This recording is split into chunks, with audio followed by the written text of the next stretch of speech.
ستغزو المسيرات العالم من تحت الأرض وفوقها، من برها وجوها والآن بحرها. مفاجآت جديدة تقدمها تركيا للعالم في خضم التطور في التقنية العسكرية التركية الذي فاق كل التوقعات. أزيح الستار على المسيرات البحرية التركية لتضيف إنجازا جديدا إلى إنجازات الصناعات الدفاعية التركية، ولتعزز من إمكانات القوات البحرية التركية وقدرتها على حماية الوطن الأزرق، وتلفت أنظار أعظم الجيوش في قلب المعارك وأصحاب القرار في الساحات الدولية والإقليمية، بالتوازي مع التطور الهائل والهام الذي حققته تركيا في إنتاج المركبات المسيرة البرية والجوية. قطعت تركيا شوطا كبيرا في تطوير المركبات البحرية غير المأهولة، لتعلن عن تطوير الزوارق المسيرة القادرة على إتمام المهمات الموكلة إليها منفردة أو منسربة، والقادرة على العمل المتكامل مع المركبات المسيرة البرية، لتتكامل المنظومتان البرية والبحرية مجسدة عملا متكاملا يحقق الهدف المرجو بدقة وتنسيق عاليين.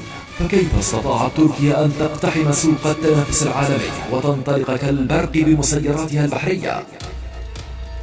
على مدار الأعوام الماضية استطاعت تركيا أن تصبح بقعة ضوء كبيرة تبهر أنظار العالم من خلال صناعاتها الدفاعية المنتجة بإمكانات وخبرات وطنية، وأبرزها الطائرات المسيرة المسلحة سيها التي خطفت الأنظار وأسهمت في حسم الصراع في كثير من المناطق.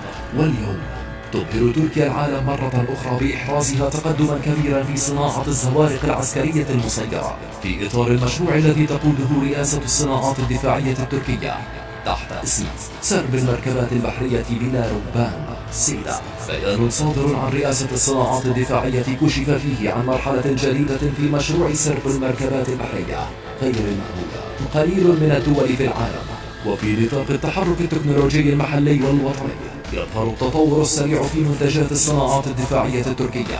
إسماعيل دمير رئيس مؤسسة الصناعات الدفاعية التابعة للرئاسة التركية يعلن رسميا الانتقال إلى مرحلة جديدة في مشروع سيدا، وهي انضمام زوارق مير المسيرة إلى عائلة سرب المركبات البحرية غير المأهولة، ونجاحها في تنفيذ عمليات مع زوارق الباتروس التي تختلف عنها في الحجم والقدرات والمهمات داخل السرب نفسه.